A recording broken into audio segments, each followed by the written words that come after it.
Shabbat Shalom, everybody. My name is Noel. This is the Unexpected Cosmology. Here we are on week 7 of our Torah portions. They just keep advancing, and it's been fun so far. I hope you guys have been enjoying it. And this week it's just an epic portion. I've talked about this in the past that when you're trying to. It's almost like I have a 2-hour slot here, so you try to figure out, like, what am I going to talk about? All right, now here's what I'm not going to be talking about tonight. I'm not even going to get through everything that I do want to talk about. But one thing I'm not talking about tonight is we're talking about Yaakov going back to Mary, Leah, and Rachel, epic passage. And I'm not going to be covering Jacob's trouble. That comes from, I think, Yirmiyahu chapter, I think, is it 20? It's right in there, Jeremiah.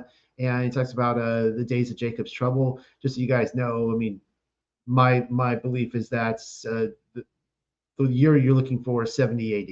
All right, so I think Scripture was fulfilled.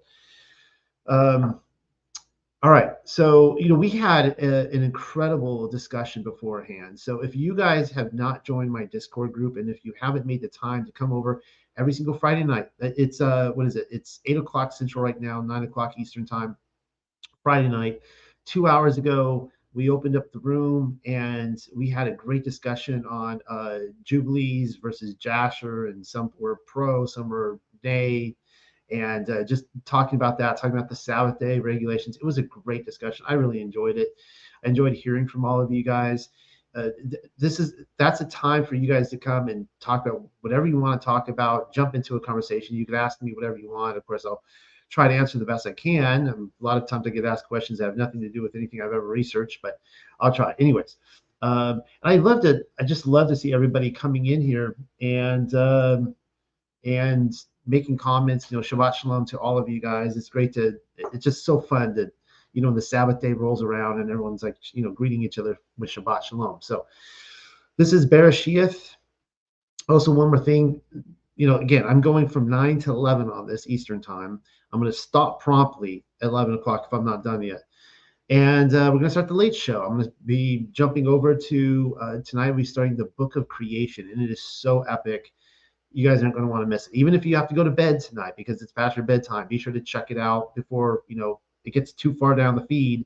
You're not going to want to miss it. It's going to be a mini series. It's going to take about 3 weeks, I think, to get through Book of Creation. But as you can see here, BARASHAYATH I'm going to try to put as many of you guys' comments up as I can tonight. BARASHAYATH from the Paleo Hebrew, week 7. It's, of course, Genesis 28:10 through 32:3. Now, I'm going to have to get rid of this here. Why am I starting out with a picture of Milan, of a medieval map? Now, this is actually in reference to last week. And I was talking about how Michael joined me. We were talking about Yaakov and how he went around digging wells. And actually what happened was his father Abraham went around digging wells. And when he would dig these wells in these different places of Canaan, he would name them after he'd give them names that give character to the Most High or to Yahuwah. And of course, Abraham in his day was highly respected. I mean, anybody who went down and rescued the kings of Sodom and Lot and everyone from the Rephaim invasion and that epic war, I mean, is going to get some respect, right? He had a lot of respect in his day, but when he died, the people are like, okay, you're in the tomb now, you're buried with your wife. They started filling in these wells, and I was thinking about this and how Yaakov would go dig them up, and people would try to have contention over and that kind of stuff.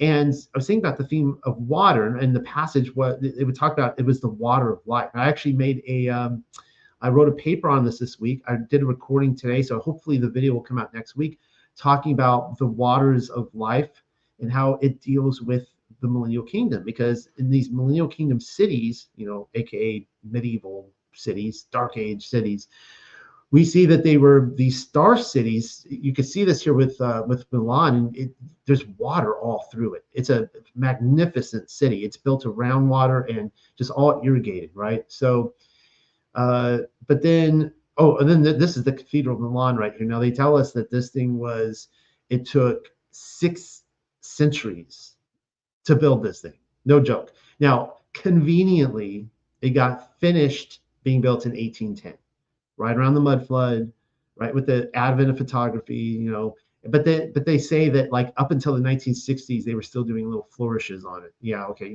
They had to keep it the story going, I guess. Well, these are some before and after pictures. I'll give you a second to look at these and figure out what's going on. What is the before and what is the after? These are, just so these are all pictures of Milan. You can see these a little bit better. And what do you see? You see a city built on water going through. And then what happened? They filled it in with earth. You see that here. You see this all through Milan. You see these, see if my mouse is working here. See all these river channels here, and then just filled in. And just really reminded me of that passage last week. We want to see a little bit more with Wells tonight, but this idea that, and interesting enough, whenever people weren't quarreling around Yitzhak, they were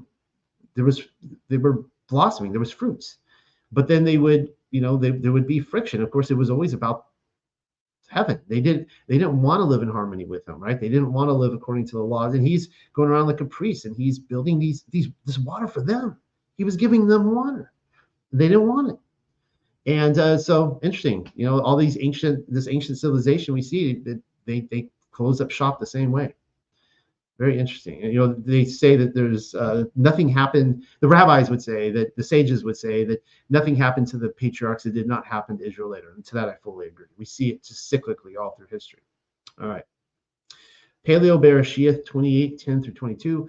Where we left off was the incident where Yitzhak blessed. He gave the blessing to Yaakov instead of Esau, and there was some trickery going on with the putting on the hairy skins and all that kind of stuff, and preparing him a meal, and he thought it was his favorite son Esau, and it wasn't. So, and now Esau wants to end his twin brother Yaakov, and Yaakov is on the run.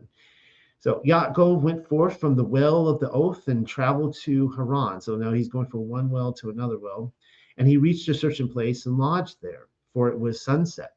So he took one of the stones of the place and put it for a bitter headrest and laid himself down in that spot. Then he dreamed, and behold, he saw a ladder with its foot on Arats. Arats would be the earth, and its head reaching into Shamayam. Now I'm going to tell you right now, what we're looking at is a portal into the heavens. And where is he right now? He's on the mountain of worship. I'm going to show you that he is on the actual mountain where the temple would be built. But there was actually a temple there now. It would be the temple of Melchizedek. And of course, this temple has been found. And the reason why this temple of Melchizedek was where the Shem school was. And I believe it was actually a portal to paradise. And we're seeing it where it's opened up for him right there. He sees it. Then he dreamed, and behold, he saw a ladder with its foot on the earth and its head reaching into heaven. And behold, Malachiah Alahayam ascending.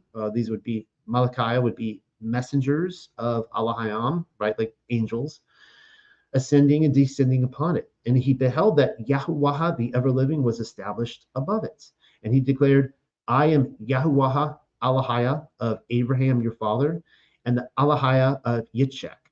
Ha-aratz, which you now lie upon the earth, I will give to you and your seed, and your race shall be like the fine dust of the earth, and shall spread west and east and north and south, and all the families of the world shall be gifted by you and your heir.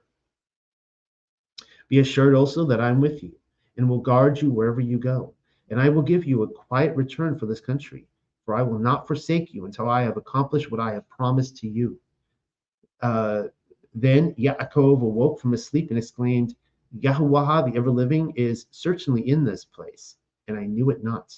So he was afraid and said, how dreadful this place is. Is not this truly the house of Alahayam, and this the gate of Shamayam, so the gate of heaven? Yaakov rose early in daybreak. He took the stone which he had placed for a bitter headrest and sat it upright and poured oil on the head of it and called the name of that place Beth-al, or Al's like Alahayam, right? Or you'd say maybe the Masoretic El, right? El's house. So Al's house, but Laos was its former name.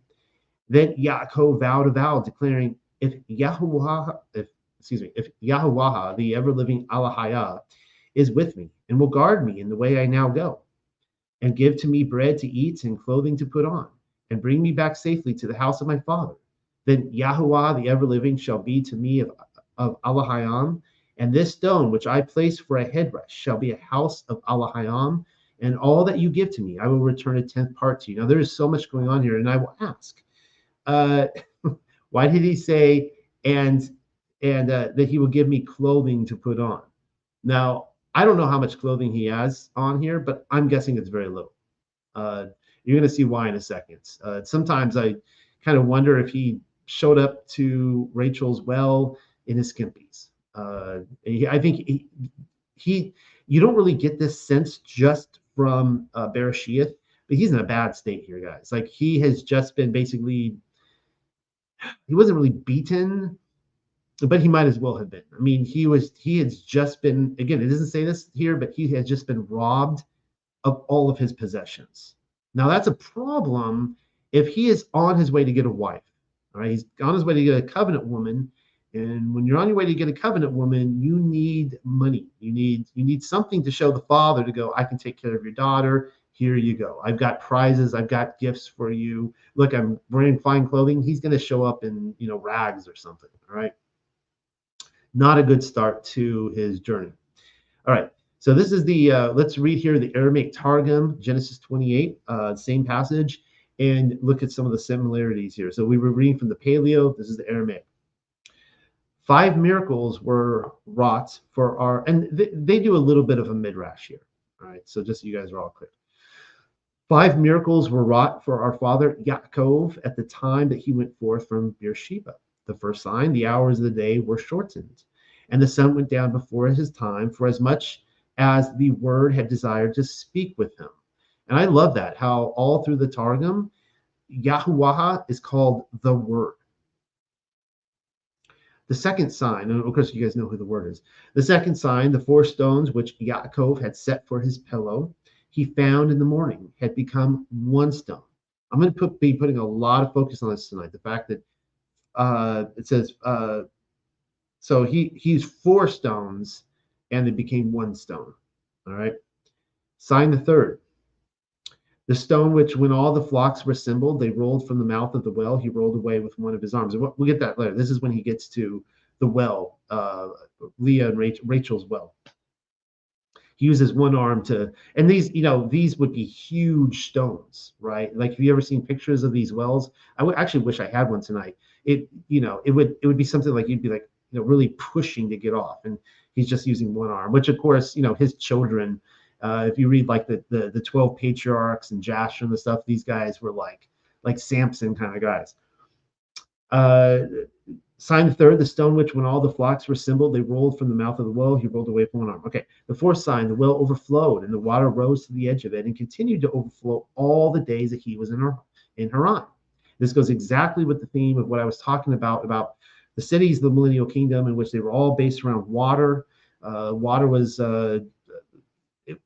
living in more ways than, we normally recognize. I've been learning, some incredible things about water recently, and I was having a discussion recently. I was looking into this today about like water being sentient. I'll be talking about that more in the future. And so as long as he's in Haran, we see the blessing of Yaakov there in Haran, and that everybody can, take a part of it.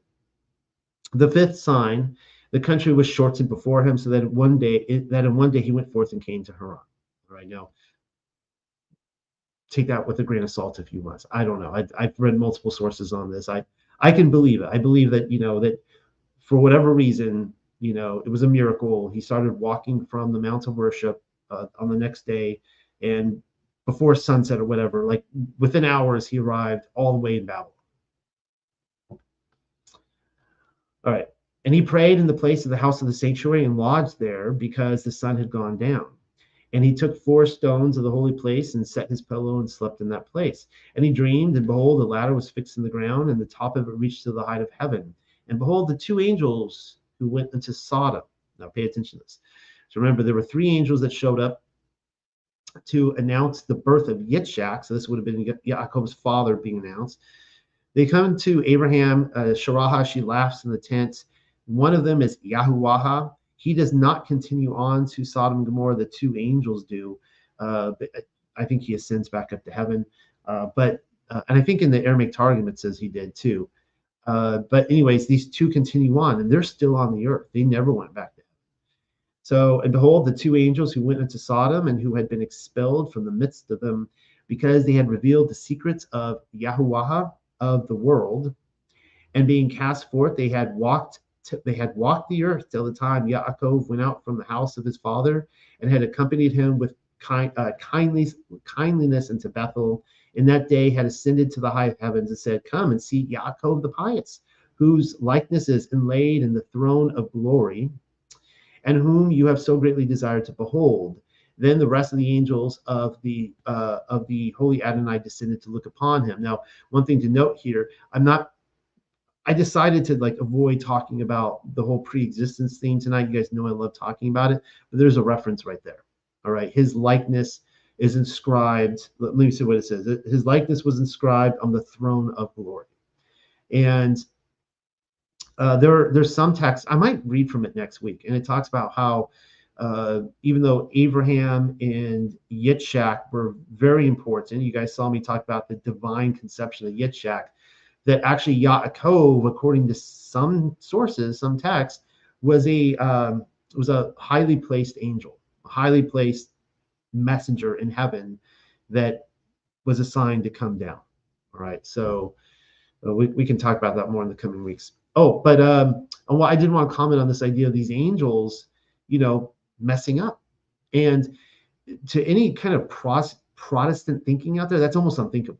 You're like, that can't be, because we Protestants have this, I say we, I came out of, Protestant thinking, evangelical Baptist, but Protestants have this idea that when you're, maybe it's like the idea of the twinkling of an eye, we're transformed, right? So we get from that these pictures that we're going to be like these almost robotic. I mean, they don't phrase it that way. That's almost sounds so negative, but it's just like we're going to be these robotic holy people, that we are going to be incapable of flaw. And I feverishly disagree with that. In fact, Hebrew thought, Jewish thought as well, but Hebrew thought would disagree with that, in my opinion. A lot of the early church fathers, and I know there's going to be people out there like, oh, I don't want to hear about the church fathers. I don't want to hear about their opinions, Noel. It's like, well, okay, fine. If you don't want to hear about their opinions, why you're listening to me, or please do listen to me though. But a lot of when I hear this from people, they're like, oh, Origen, I don't want to hear from him. His opinion. It's like, well, if you're going to have that opinion, then please, I don't ever want to hear from you either. Like no opinions, right? Just give me scripture. Don't tell me what it means, because now you're giving your opinion, right? Just give me the scripture. But the idea here is that like Origen, some of the early church fathers, okay, and they're coming out of the kind of this Jewish thinking, right? Was that the angels are not perfect. They could mess up. They could stumble and mess up. And that they're in pursuit of righteousness and holiness just as we are. All right. And that you could even go to say that they are also a part of the redemption story. Yes, they are helping us in our redemption, but they are also getting it as well. So that's where, from a kind of a rabbinical perspective, like, this is not a shocker that there would be 2 angels go on a mission, they mess up, they got to do their time, and then they can ascend back to heaven again. All right.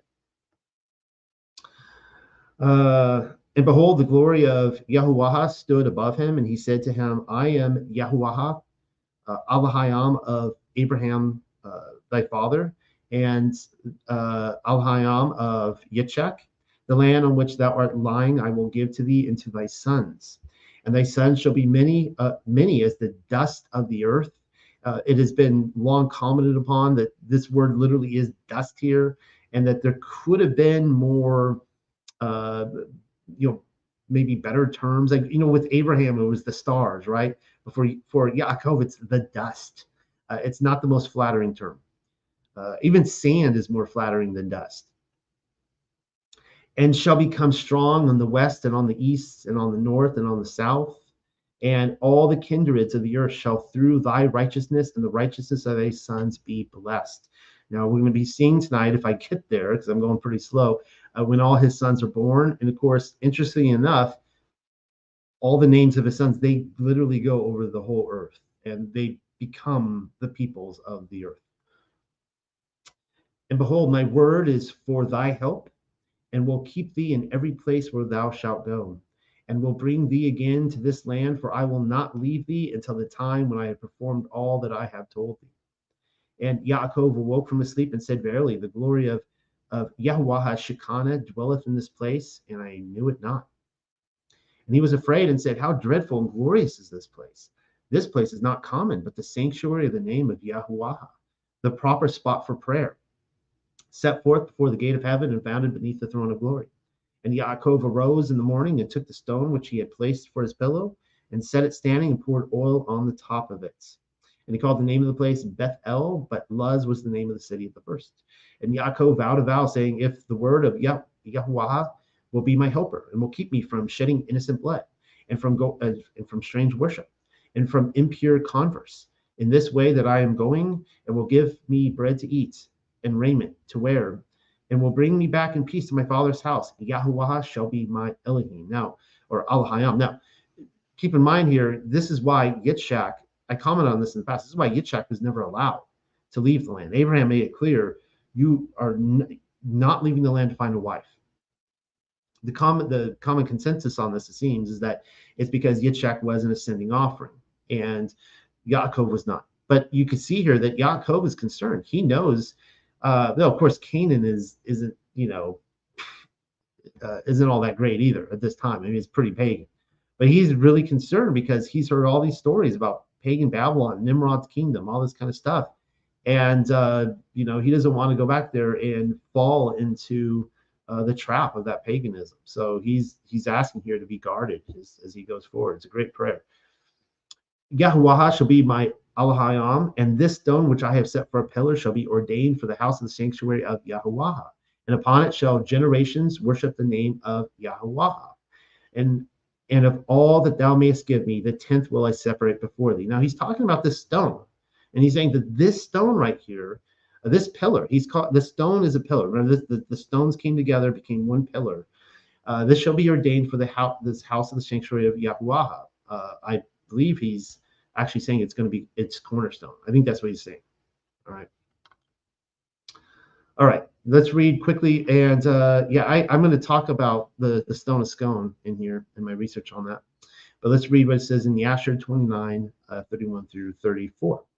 And when Yaakov went away to go to Haran, Esau, this is great. So this is going to explain why he's in such a bad state. Esau called unto his son Eliphaz and secretly spoken to him, saying, now hasten, take thy sword in thy hand, and pursue Yaakov, and pass before him in the road, and look for him, and slay him with thy sword in one of the mountains, and take all belonging to him, and come back. Now, this story we're going to read tonight mirrors Cain and Abel repeatedly. Like, it's just over and over and over again. And now Esau originally was going to wait for his father Yitzchak to die, but now he's like, I got my moment. I'm gonna kill him. This is it. It was the same thing with interestingly enough, where if you read first Adam and Eve, and I don't think I might give that portion tonight. I'm not sure, but Cain is actually leading Abel out. Like, he's trying to lead him away to a great distance so he can kill him. And it's like Esau sees his chance. Like, he's going out here. I can kill him. I can kill him, out there. And Eliphaz, the son of Esau, was an active man, an expert with the bow, as his father had taught him. And he was a noted hunter in the field and a valiant man. And Eliphaz did as his father had commanded him. And Eliphaz was at that time 13 years old. And Eliphaz rose up and went and took 10 of his mother's brothers with him and pursued Yaakov. So I guess there's 11 of them going out after him, and he closely followed Yaakov, and he looked for him in the border of the land of Canaan, opposite the city of Shechem. A lot of stuff went down at Shechem. And Yaakov saw Eliphaz and his men pursuing him, and Yaakov stood still in the place in which he was going. And so keep in mind, he has not gone to, he has not arrived at Mount Zion yet. All right. In order to know what this was, for he did not know the thing, and Eliphaz drew his sword, and he went on advancing, he and his men, toward Yaakov. And Yaakov said unto them, what is it to do with you that you have come hither? And what meaneth it that you pursue with your swords? And Eliphaz came near to Yaakov, and he answered and said unto him, thus did my father command me. It's interesting because he has a bow and arrow, so why is he even coming up to him, right? Like he's having cold feet. If he had followed his orders, he would have been dead already. By the time he saw him, he would have been dead. Now, therefore, I will not deviate from the orders which my father gave me. And he's already deviated. It's kind of like in a Bond film, right? Where like the villain always gives themselves away and they start telling you what they're going to do instead of just killing you, right? And when Yaakov saw that Esau had spoken to Eliphaz to employ force, Yaakov then approached and supplicated Eliphaz and his men, saying to him, behold, all that I have, in which my father and mother gave unto me, take that unto thee and go from me, and do not slay me, and may this thing be accounted unto thee a righteousness. Now, why would Eliphaz actually think this is a good trade? You're going to see later on. The thing is that Esau, I'll give it away now. Esau was supposed to marry Leah.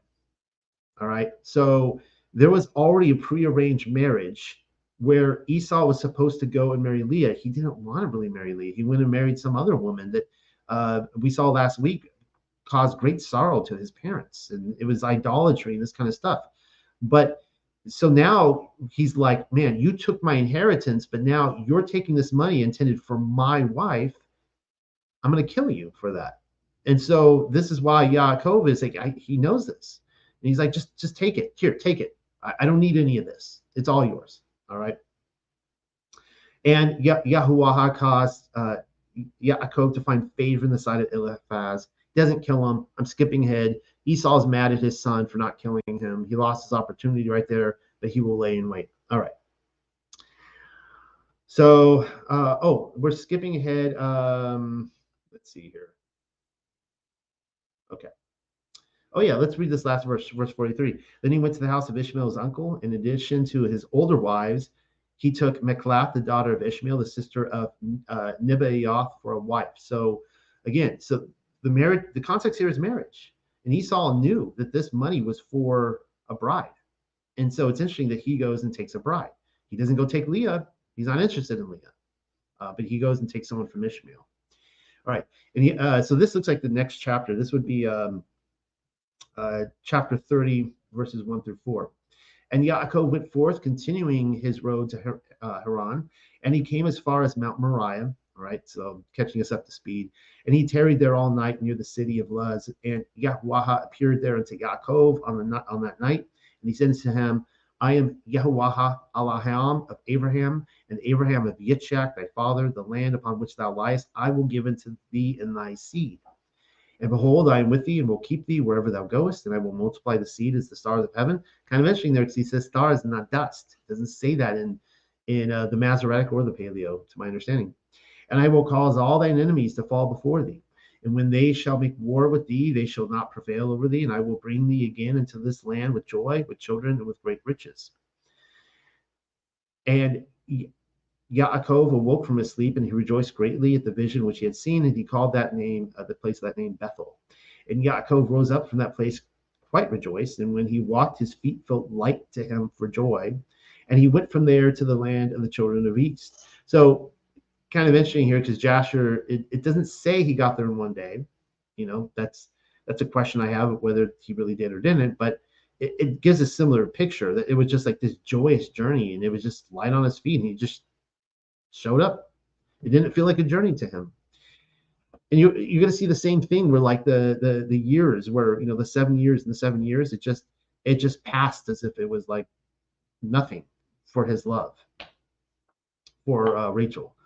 And Yaakov rose up from that place quite rejoiced, and when he walked, his feet felt light. Okay, I read that. And he went from there to the land of the children of the east, and he returned to Haran, and he sat by the shepherd's well. All right. All right. Told you we're going to be thorough tonight. Legends of the Jews, Volume 1. This is what it says about the Day of Miracles. You're going to see a lot of connection. Now, the Legends of the Jews, they're pulling from a lot of different sources. They pull from Jasher very heavily. They pull from the Aramaic Targum, which we read, but they're going to have other sources too, like the Talmud and others. We're all mature here, I think. I hope. Yaakov's journey to Haran was a succession of miracles. The first of the 5 that befell for his sake in the course of it was that the sun sank while Yaakov was passing Mount Mariah, though it was high noon at the time. All right, so the idea is that Yahuwah wanted him. He wanted him to see this portal, this ladder opened up. He wanted him to have this experience, so he made it, kind of fast forwarded the time supernaturally for him. He was following the spring that appeared wherever the patriarchs went or settled. It accompanied Yaakov from Beersheba to Mount Mariah, a 2 days journey. When he arrived at the holy hill, Yahuwah said to him, Yaakov, thou hast bread in thy wallets, and the spring of waters is nearby to quench thy thirst. Thus thou hast food and drink, and here thou canst lodge for the night. And I think that was actually supernatural. I think the bread just appeared. Because even this talks about how Esau's son robbed him. But Yaakov replied, the sun has barely passed the 5th of its 12-day stages. Why should I lie down and sleep at so unseemly an hour? But then Yaakov perceived that the sun was about to sink, and he prepared to make ready his bed. It was the divine purpose not to let Yaakov pass the side of the future temple without stopping. He was to tarry there at least one night. Also, Elohim desired to appear unto Yaakov, and he showed himself unto his faithful ones, and he shows himself unto his faithful ones only at night. I don't know about that, but that's what it says here. I've never, I guess, done a study. Does he only appear at night? Maybe he does. At that time, Yaakov was saved from the pursuit of Esau, who had to desist on account of the premature darkness. That's kind of interesting. Okay, so Yaakov took 12 stones from the altar. So it seems like the number's different here, because the other said 4, the Aramaic Targum, if I'm not mistaken, this is 12. Of course, the 12 would be for each of the tribes, right? He took 12 stones from the altar on which his father, Yitzchak, had lain bound as a sacrifice. To make that connection right here, this is Mount Mariah. This is where Yitzchak became the ascending sacrifice. I'll go more into it. And he said, it was the purpose of Elohim to let 12 tribes arise, but they have not been begotten by Abraham or Yitzchak. If now these 12 stones will unite into a single one, then shall I know for a certainty that I am destined to become the father of the 12 tribes. All right. I'm going to just skip ahead some of this here. You can see there's a lot of text here, or else I'm never going through this. All right. What I want to talk about is this actual altar before we get to Leah and Rachel. And this is something I've looked at a lot at, and I find this altar. I did this whole biography, the altar of Yahuwah. I called it Yahuwah. I think like a life. It was like a biographical paper. It was a lot of fun for those of you who read it. And I traced this actual altar back all the way to the mountain of worship, or Eden. And what I really enjoyed about this was that I wasn't just taking Jewish texts. I was actually taking Christian tradition text too. So when you're getting early Christian texts, or texts that have an obvious messianic slant that were used by Christians and not Jews, and then you have Jewish texts and you put them together and they agree, I love that. So this is Genesis 2:15, the Aramaic Targum, and it says, I'll take you through this here, right, really quickly. And Yahuwah Elohim took the man from the mountain of worship where he had been created. This is talking about Adam. The dust is formed from this mountain of worship, all right? And then he of course is finally placed into Eden. Legends of the Yahudim says the grace and loving kindness of Elohim revealed themselves particularly in his taking one spoonful of dust from the spot where in time to come the altar would stand. Okay, this is the same altar we just read about with Yaakov, saying, I shall take man from the place of atonement that he may endure. So so it's interesting because, again, think about this portal. this ladder going to heaven. This is why the school of Shem is there. This is why the temple is there. This is why the altar is there. And when individuals, I'll hear anybody out, but when individuals say that the temple was not supposed to go there, I disagree with that. I mean, the Melchizedek temple is there. It's just that there's something very special about this mountain, and probably there's mountains like that all over the world, right? This one was special because this is Yahweh's plot of land. All right.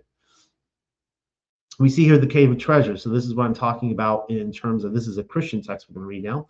And when he rose at full length and stood upright in the center of the earth, he planted his 2 feet on the spot whereon was set up the cross of our Redeemer, for Adam was created in Yerushalayim. So you have same thing being stated by Christians. The only emphasis, the only difference is that one says the temple, one says the cross. Now, of course, if you see my research on the crucifixion of Yahusha, I think it was done like right outside the temple. All right.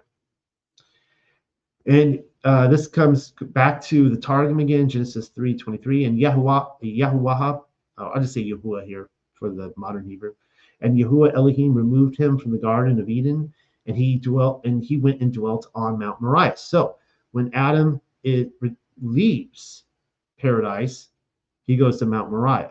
All right. Now, for everyone out there arguing about where Eden is, and they say it's in the east, it's in the east. For whatever reason, early Christian tradition and early Jewish tradition placed the land of Eden, it seemed, right there in Israel or Canaan.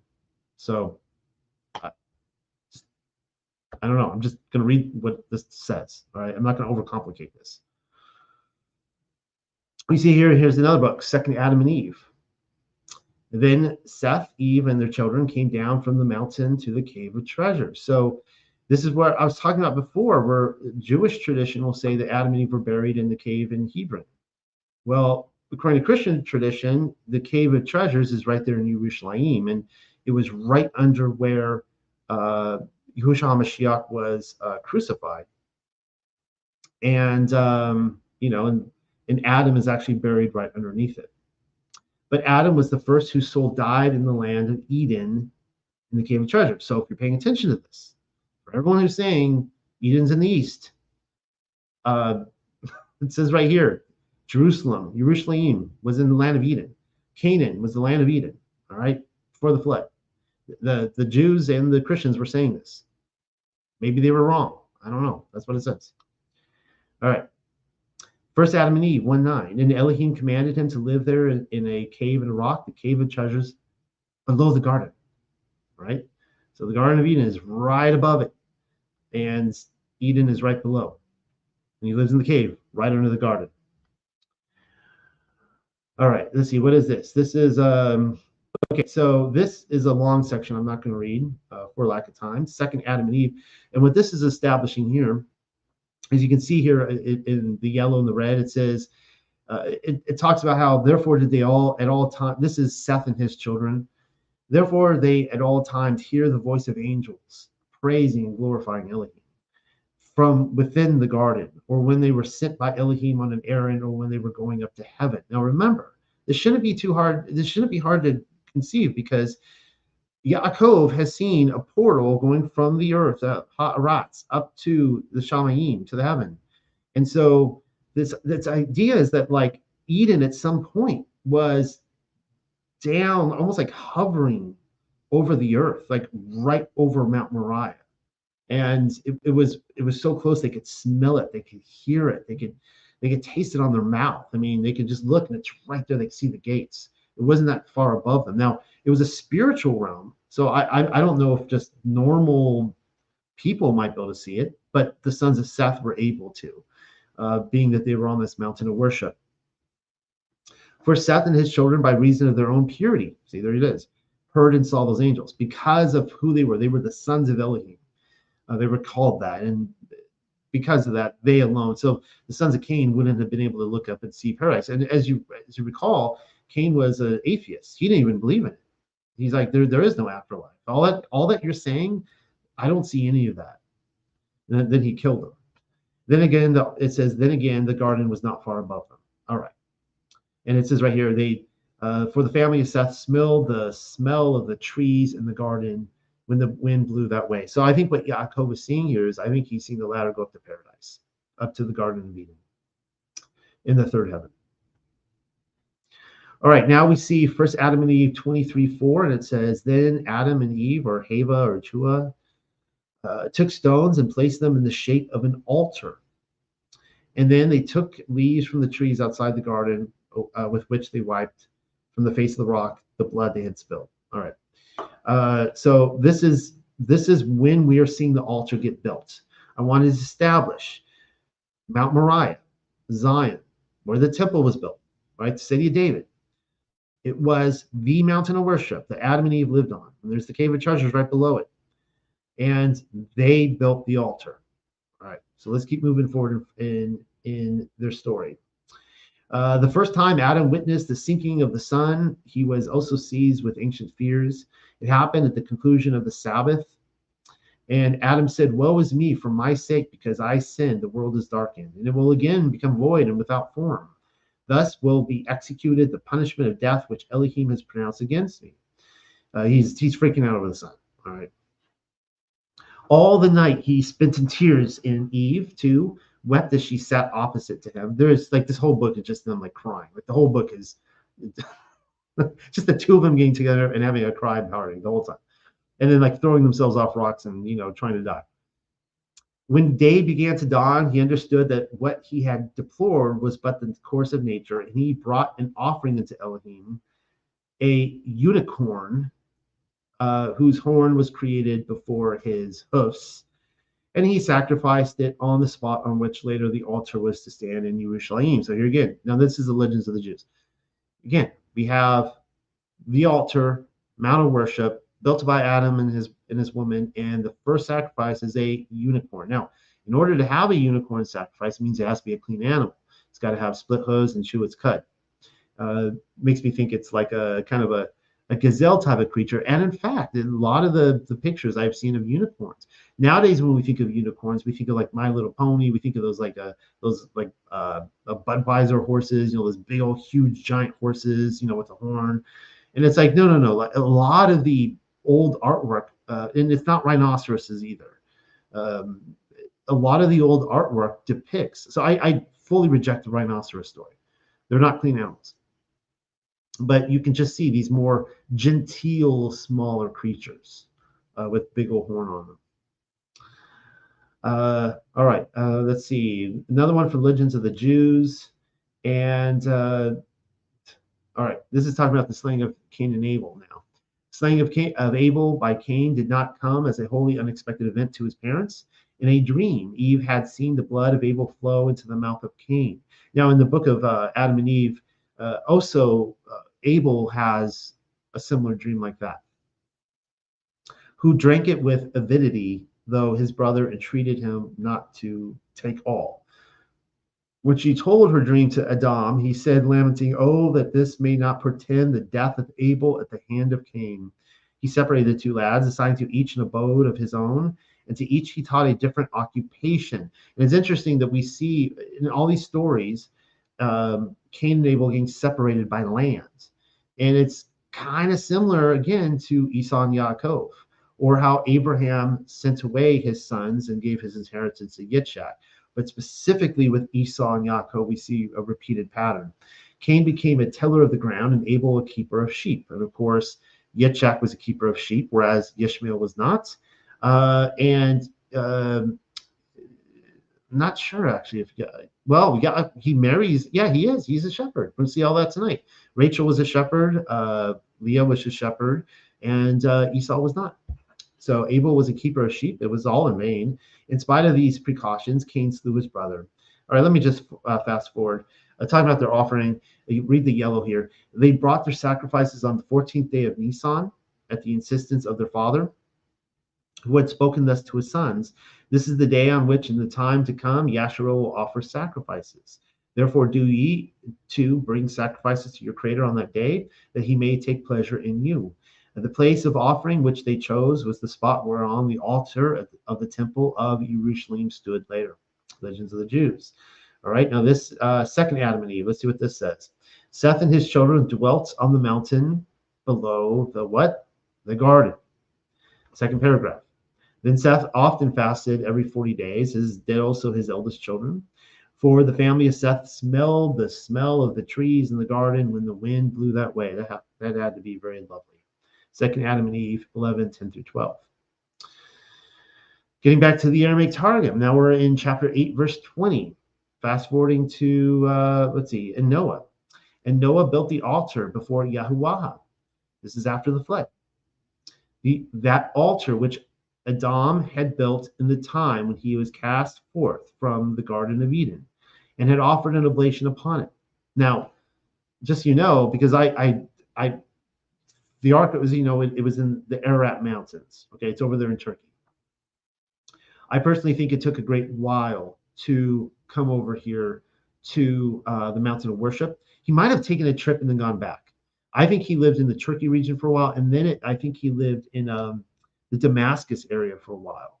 But eventually he went and settled there. We know that this is where Melchizedek built his temple, and according to the writings of Abraham, it's where Noah spent the last of his days in that temple, fermenting wine.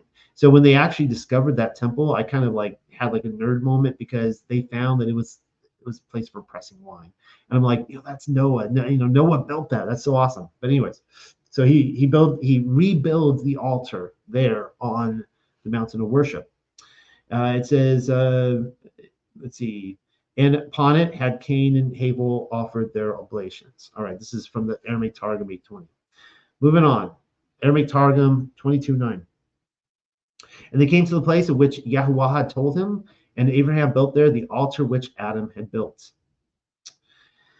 which had been destroyed by the waters of the deluge, which Noah had again built, and which had been destroyed in the age of division. So it sounds like when probably Canaan went over there and claimed the land or whereabouts, he went and destroyed it. They were trying to wipe out any memory of Yahuwah. That's my thought. And we see that with the wells, right? We saw the same thing where they were going around destroying the memory, trying to scrub Yahuwah. All right. This is Legends of the Yahudim. See, okay, the place on which Abraham had erected the altar was the same whereupon Adam had brought the first sacrifice, and Cain and Abel had offered their gifts to Elohim. The same whereon Noah raised an altar to Elohim after he left the ark, and Abraham, who knew that it was the place appointed for the temple. I feel like I'm just driving this, beating this into the ground at this point. Because this is kind of interesting here. It says that, because again, this is a portal. So this is important to talk about this. And this contrasts the Tower of Babel, right? Because you had the mount where Shem was, where Melchizedek was, and you had the mount that Nimrod built. And Nimrod was also trying to build a mountain that would go into heaven, some sort of portal. And so this, we were talking about this beforehand, and how the proposed mountain over there in China, that is the remains of the Tower of Babel, it's considered a holy divine mountain. And so the thing is that this was here. It says that Yitzchak was carried to paradise by angels, and there he sojourned for 3 years. And of course, this is the same one that Yakov went to, I believe, as well. And it's funny because it's like Esau didn't want to go, Ishmael didn't want to go, Cain wanted to go. You can't force holiness on people. You beat them over the head with it. They're like, no, I don't want it. I don't want to pursue holiness. I don't care if that goes to heaven. I don't want to go there if I have to live a holy life. All right, Genesis 22:19 from the Targum. And the angels on high took Yitzchak and brought him into the school of Shem the Great, and he was there 3 years. So, okay, that was from the Legends of the Yahudim, and now we see the same thing in the Targum. All right. And then we see this in Yasher. And while they were gone, Abraham sent to the house of Shem and Eber, and they brought from thence his son Yitzchak. So it's almost like this idea that Shem's house is on the earth, but it's a dualistic house. Like you step into it and you go into another dimension, kind of thing. I'll give you guys something here. Has anybody seen? I should show this on my YouTube channel. There's that guy. It's a few years old. The video of the guy who he keeps going into his bedroom, and he has the Berenstain Bears or yeah, it's the Berenstain, and then it becomes the Berenstein Bears. When he goes into the bedroom and he comes back out, it's the Berenstain Bears again, and then he goes back in, it's the Berenstein Bears. It's really trippy. Like he shows it on camera the entire time, and he's like this like dimensional thing he's going through. And I almost get that with Shem's house. You step in, and it's like, okay, close the door, and then whoop, yeah. And of course, the writings of Abraham talk about how it was taken up. I know that the Melchizedek's temple is there now, but I just think that was left behind. But I think his house was taken up. That's what it says in the writings of Abraham. It kind of like closed shop. After Yaakov, he was like the last student, and then it was gone. And Abraham lifted up his eyes and saw, and behold, a certain ram which had been created between the evenings of the foundation of the world was held in the entanglement of a tree. Why did I read that? That's the Targum. It's because the ram came through the portal, right? It was created in the heavens for the beginnings of the foundations of the world. So this is for the recreation of it. Like this is, how we talked about in Genesis 1, how there's very few creation words, right? Because they're just being replenished from heaven. There you go, right there. A ram being plenished on the earth that was created a long time ago. All right, here we go. Stone of Scone. Let's cover this. Man, I'm not going to make it tonight. Pausing for some coffee, though. Hope you guys are enjoying this. You can see right there pictures of Stone of Scone, kind of more modern. And there's Queen Elizabeth, died a year and a half ago or so. How the time flies. And of course, you can see right there, she's being coronated on the Stone of Scone. There it is in Westminster Abbey. Now, my idea here is that we read about how on this stone, right? I wasn't there, so I don't really know, but I highly suspect that Yahushua HaMashiach was coronated on this stone. All right. And you guys have heard me say time and again that Britain was like ground zero for the millennial kingdom. All right. Just, thinking about that, like in Westminster Abbey, that he could have been coronated right there. All right. So this is coming from Genesis 49 now, and this is the supper. And it says, this is when Yakov is now dying, and he's talking about his 12 sons and blessing them. And you can see here at the very end, it says, from thence is the shepherd, the stone of Yasharel. And the idea is that Yosef actually inherited this stone.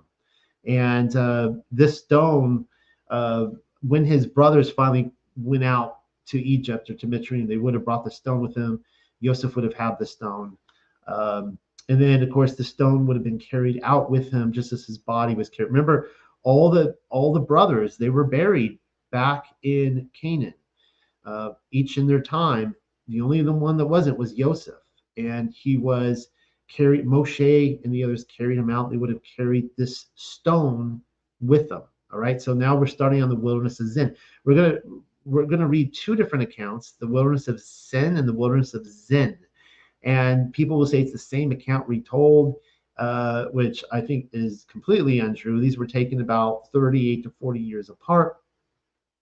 The first is we read in Exodus 17:6, and this is, behold, I will stand before you there upon the rock in Horeb, and you shall smite the rock, and there shall come water out of it, that the people may drink. And Moshe did so in the sight of the elders of Yasharel. Now, we've seen this rock. If you looked at pictures of Saudi Arabia, like Mount Sinai area, it's like right there. This is a huge rock. It split in half. Water came out. All right. So this is not the same rock. Let's go next to the wilderness of Zin, 38 to 40 years later, most likely. Take the rod and gather the assembly together, you and Aaron your brother, and speak ye unto the rock before their eyes, and it shall give forth his water. Now, it doesn't say to smite the rock, right? It's different. It's a different story. He's to speak to the rock. And you shall bring forth to them water out of the rock. So you shall give the assembly and their beasts drink. And Moshe took the rod from before Yahuwah, as he had commanded him. And Moshe and Aaron gathered the assembly together before the rock, and he said unto them, hear now, ye rebels, must we fetch you water out of this rock? And Moshe lifted up his hand, and with his rod he smote the rock twice, and the water came out abundantly. And it's because of this very thing he just did, that he was not allowed to enter the land. And we see immediately the next verse. And Yahuwah spoke unto El Moshe and El Aaron. It's interesting, it puts the El there in front of them in this passage. Because ye believed me not, to sanctify me in the eyes of the children of Yasharel. They were basically very disrespectful to this rock. All right. But keep in mind, Yahuwah is saying, you disrespect me. And they hit the rock. Therefore, ye shall not bring this assembly into the land which I have given them. All right. So, ouch. Now, keep in mind, remember, this rock is the cornerstone of the temple. And who is the cornerstone that they rejected? Yahushua HaMashiach. And it's Yahuwah speaking, and he's the rock, and he's the Messiah. All right? Put the pieces together here. All right. This is what it says in the Talmud, so if you want to cover your ears right here for the next 10 seconds, you're free to do so. 2 arks came up out of the land of Egypt with Yasharel, one containing the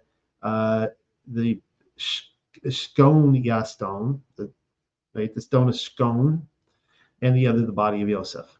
All right.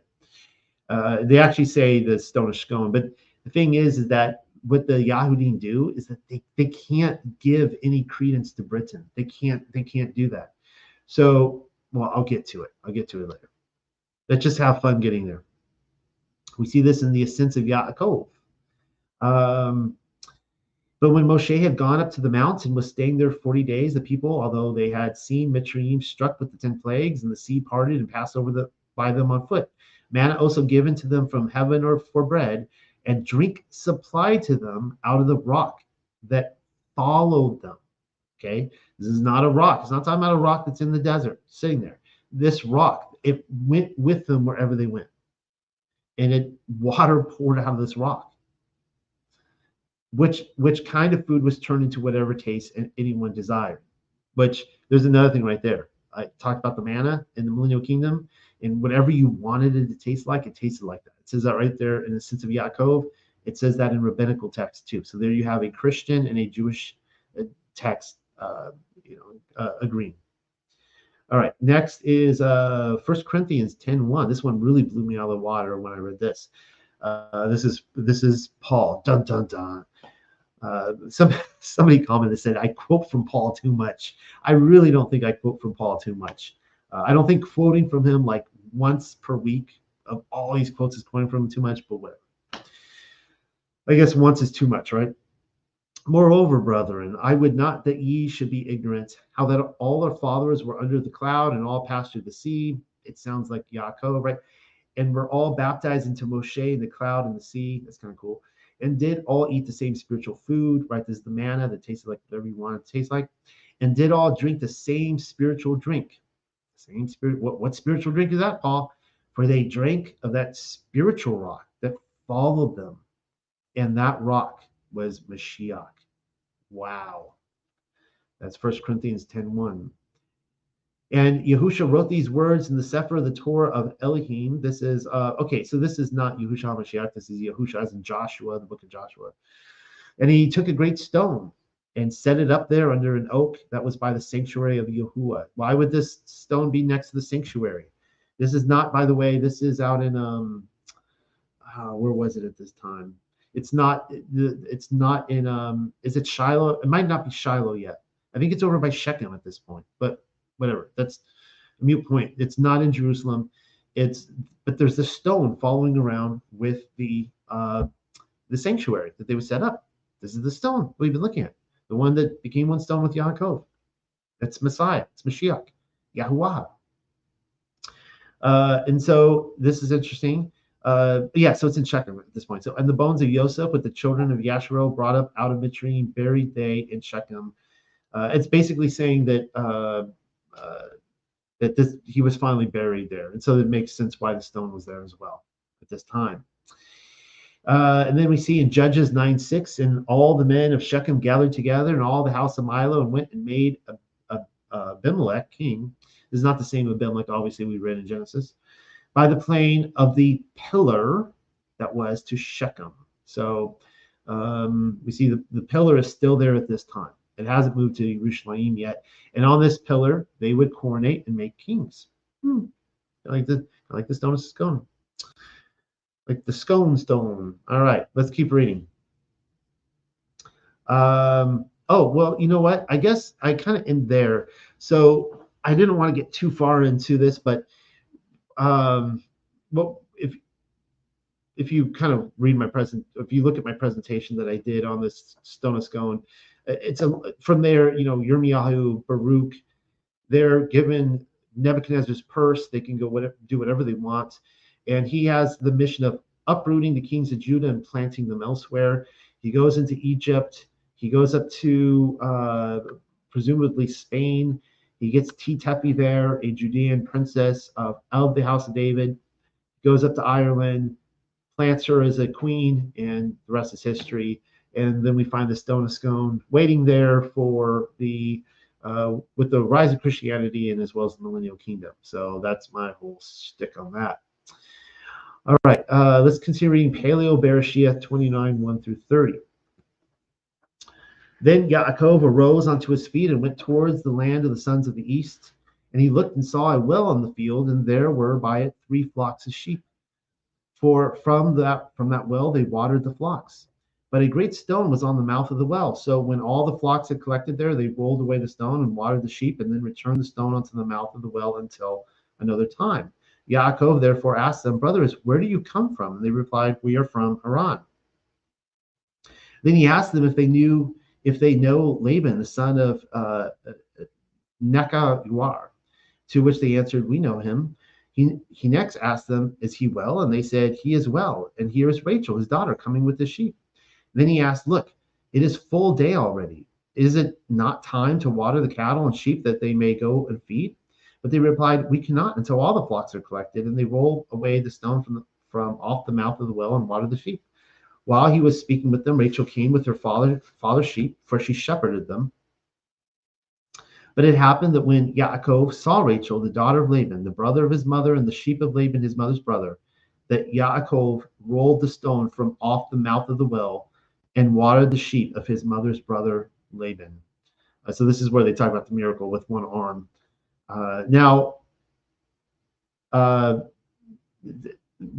Hopefully, if I have time, I'll talk about this. That apparently, again, he was supposed to marry Rachel. Rachel was the woman he was supposed to marry. But the problem is, as you know, Esau was supposed to marry Leah first. Then Yaakov kissed Rachel and lifted up his voice and wept. Now, the idea of kissing here, obviously, it's like they're cousins, right? They're family. They're embracing each other like with an Italian kiss, a greeting. And he wept, kind of like people of the Mediterranean might do when they're very emotional, right? Of course, I'm sure he's thrilled to finally make it. Like he made it, right, on his journey. And Yaakov said to Rachel, I do it because I am a relative of your father. So there you go. Reading of a relative. And because I am the son of Rivka or Rabuka. I practiced this all day and I got it down. Now I can't do it. Rabakuha. Is that right? So she ran and reported it to her father. When Laban heard the report about Yaakov, the son of his sister, and of course, Laban, as you know, is bad news. The son of his sister, and of course, his sister was Rivka.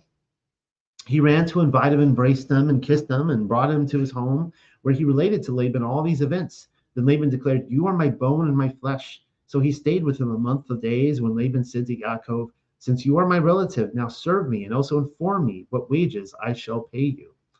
Now, keep in mind, he showed up with nothing, right? So Laban is obviously going to use this to his advantage. Now, Laban had 2 daughters. The name of the eldest was Leah, which is a pretty name, but as you know, Leah.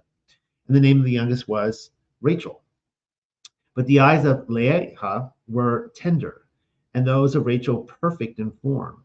And she was a vision to look upon, a vision, mind you. Now, the rabbis and, of course, the religions of the Jews talk about how Leah was beautiful, but when they talk about her eyes were tender, so well, okay, I'll get to it. I don't want to ruin it. I'll read it. I'll read a section from it. So he replied, I will serve you 7 years for your youngest daughter, Rachel. I guess he, figured out like that's the bride price, right? He's actually selling himself into like as an indentured servant, into a type of slavery, of which when he gets to the other end, he's promised so much, stuff. He's promised this woman. And it's such a shame too. I mean, imagine if he just showed up and he just had the money, kind of like Eliezer, right? Just give him the gifts, get on the camel, head back. Laban then replied, good. And that's the other thing too. It's like what I never figured out is, I mean, if I were robbed by my brother and his gang, I mean, I might just walk back to my parents and go, sorry, your son that you love, your oldest son, stole it from me. Like he didn't do that. I that's one thing I never really understood. But maybe it was just he understood his destiny. Maybe he understood that, and we saw that his mother Rivka was like, you're going to be going there for a long time. Good, she shall be yours. I will give her for a woman after you have stayed with me. So Yaakov waited for Rachel 7 years, but they were to him like a single day because of the love he had for her. And that's an interesting contrast there with like supposedly the single day it took him to get there, right? And then, which it should have been like weeks or months journey, probably months. But weeks for sure on a camel, but he's walking, right? So we're talking Forrest Gump here. Like, he's jogging. It's like going to take him a year to get there. He gets there in one day. Then Yaakov said to Laban, give me my woman, for the time is up, and I will go to her. Laban then collected all the men of the place and made a feast. And when it was dark, this is so messed up. And when it was dark, he took Leah, his daughter, and brought her to him. And he had sexual intercourse with her. Laban also gave Zelophehad, his servant, to Leah to be her servant. But when it was morning, he discovered it was Leah. And he said to Laban, why have you done this to me? Was it not for Rachel that I served you? Then why have you cheated me? But Laban answered, it is not our custom in this country to give the younger before the elder. Count the 7 for this, and I will give you also the other, and for her you shall serve with me another 7 years afterward. Yaakov therefore agreed to it, that he would serve thus. So he gave Rachel, his daughter, to him for a woman. Laban also gave Rachel Balahaha, his servant, to be her servant. He therefore went to Rachel, and he loved Rachel completely, and served to him other 7 years afterward. So, I mean, it wasn't a terrible tragedy, right? I mean, he still he worked 7 years and 7 more days. He got Rachel. Like he didn't. I mean, if it had to be like 14 years, that would have been bad. All right, let's see what it says in Yasher here. Yasher 31, 1-13. And in the 7th year, Yaakov's service, which he served Laban, was completed, and Yaakov said unto Laban, give me my wife, give me my woman, for the days of my service are fulfilled. And Laban did so, and Laban and Yaakov assembled all the people of that place, and they made a feast. And in the evening, Laban came to the house, and afterward Yaakov came there with the people of the feast, and Laban extinguished all the lights that were in the house. So in Genesis, it just says it was dark, right? But it's like, yeah, it's nighttime, but he goes and they put out all the candles. And Yaakov said unto Laban, wherefore dost thou do this thing unto us? And Laban answered, such is our custom to act in this land. Their custom to get married totally in the dark. And afterwards Laban took his daughter Leah, and he brought her to Yaakov, and he came to her, and Yaakov did not know that she was Leah. And Laban gave his daughter Leah, his maid, Zilpah, for a handmaid. All right.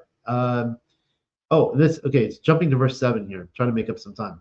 And all the neighbors came that night to Yaakov's house, and they ate and drank and rejoiced, and played before Leah upon timbrels and with dances, and they responded before Yaakov, Leah, Leah. You see what they're doing there? They're saying Leah, Leah, with their like symbols and stuff like that. Leah.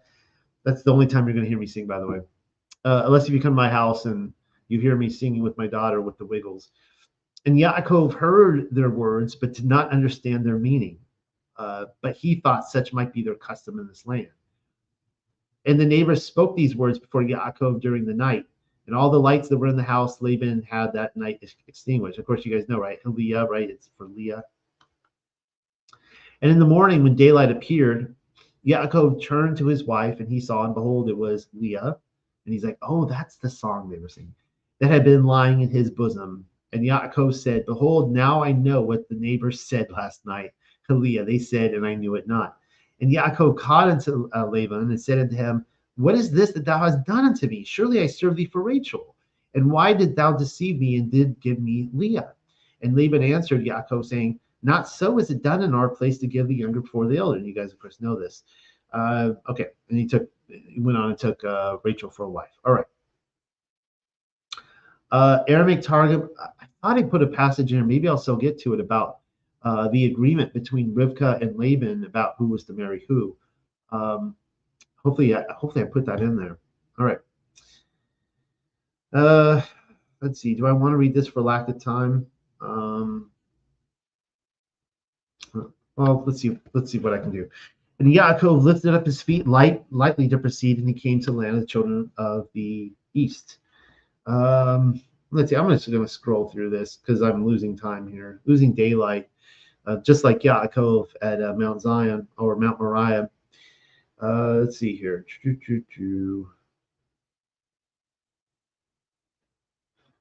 All right, what I wanted to show you guys in here. Oh, so this is kind of interesting. It says right here, and it was when Yaakov saw Rachel, the daughter of Laban, his mother's brother, that Yaakov went nigh and rolled a stone with one of his arms from the mouth of the well. So you see this in the Aramaic Targum here. He's rolling it with one arm. Not what I wanted you to see though. And the well uprose, and the waters ascended to the top of it. Right, so it's like overflowing now. This is like the waters of life, right, coming up, and he watered the sheep of Laban, his mother's brother, and it uprose for 20 years. So as long as Yaakov is there, the blessing of Yaakov is on this water. And we're going to see tonight that nobody seems to get it. They actually start accusing Yaakov of like stealing from them and this kind of stuff. And it's just all these blessings abounding, and they're just so envious of what he has. This is one of the themes we see with the Millennial Kingdom guys, like the envy towards the kingdom and how they've scrubbed it and destroyed it, and covered up the wells and all that kind of stuff. And they don't want anybody to know about it, right? They're so envious of the treasures of the kingdom. Let's see. Okay.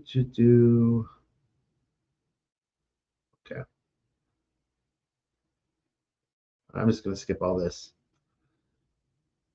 But I do want to read from the Legends of the Jews. I want to read you this here. The marriage of Yaakov. I thought this was really interesting information.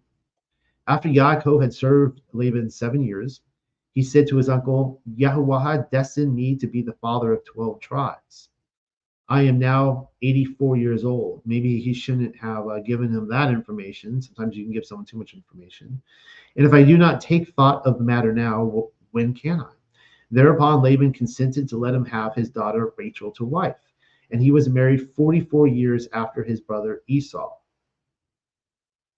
So it sounds like his brother Esau married 44 years earlier. And again, Esau should have married Leah according to the agreement. Yahuwah often defers the happiness of the pious while he permits the wicked to enjoy the fulfillment of their desires soon. Esau, however, had purposely chosen his 40th year for his marriage. He had wanted to indicate that he was walking the footsteps of his father Yitzchak, who had likewise married at 40 years of age. Of course, remember now, Esau was a deceiver, right? Everything he did was deception.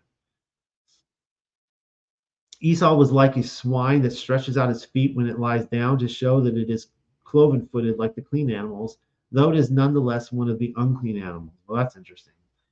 Until his 40th year, Esau made a practice of violating the wives of other men. And then at his marriage, he acted as though he were following the examples of his pious father. Remember what he did on the day that Abraham died? When he killed Nimrod, he went into a married woman. Accordingly, the woman he married was of his own kind, Yehudith, the daughter of Heth, for Elohim or Elohim said, this one who is designed for stubble to be burnt by fire shall take unto wife one of the people also destined for utter destruction. All right.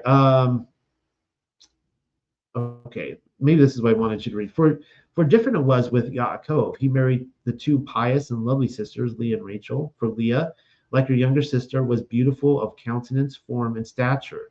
She had but one defect. Her eyes were weak. And we read that in the Paleo Genesis.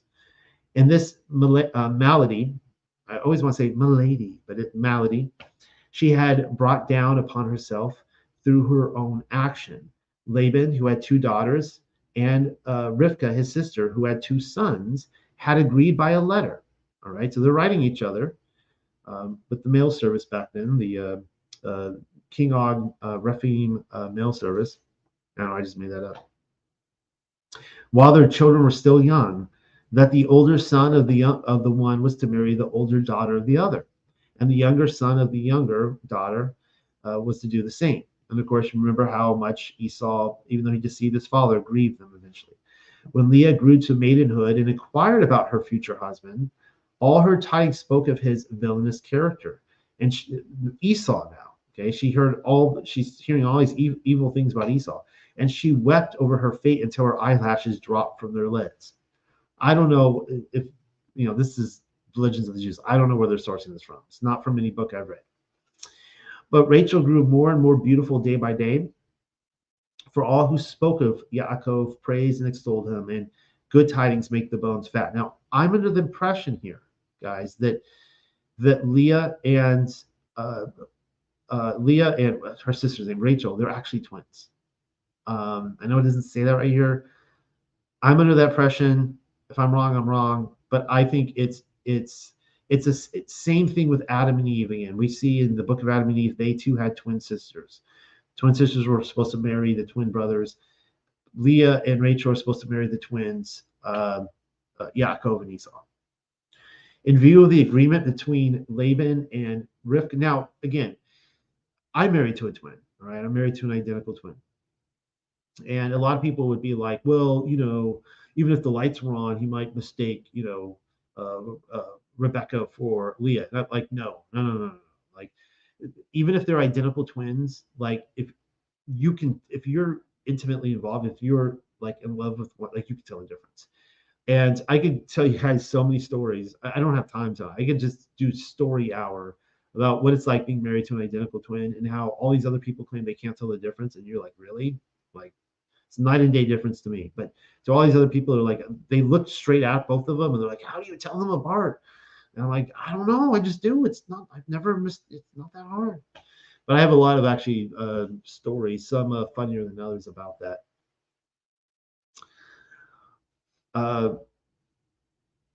In view of I was about to tell you one, but I stopped myself. Looking at the time, like I'm not going to make it. In view of the agreement between Laban and Rebecca, Yaakov refused to marry the older daughter Leah. Again, because he knew who his appointed wife was. As it was, Esau was his mortal enemy on account of what had happened regarding the birthright and paternal blessing. For now, Yaakov married the maiden appointed for him.